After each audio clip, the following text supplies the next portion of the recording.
বাংলাদেশের মানুষ জানে কিভাবে ফেসিবাদকে বিদায় তার রসুলকে পৃথিবীতে পাঠিয়েছেন এই জন্য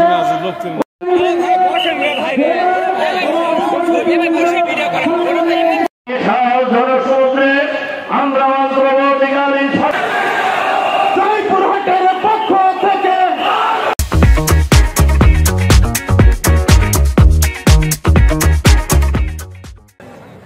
সম্মানিত ভাইরা, আমরা একটা মানবিক বাংলাদেশ চাই। আমরা একটা সুশ্রমহীন বৈষম্যমুক্ত বাংলাদেশ চাই। আমরা এর জন্যই দেশের শত্রুকে শাসন চাই। অবশ্যই মানুষ আপনাদেরকে জিজ্ঞেস করবে, আপনারা যদি নির্বাচিত হন তাহলে শত্রু থাকবে, তার প্রমাণ কি? দুটা প্রমাণ। একটা 2001 সাল থেকে 6 সাল আমাদের তৎকালীন আমাদের জামাত এবং সেক্রেটারি জেনারেল মন্ত্রী ছিলেন। আজ পর্যন্ত কেউ প্রমাণ করতে পারেনি যে তাদের হাতে বিস্তা আঙ্গুলের দুর্নীতির কোনো গন্ধ লেগেছে, কেউ বলতে পারে।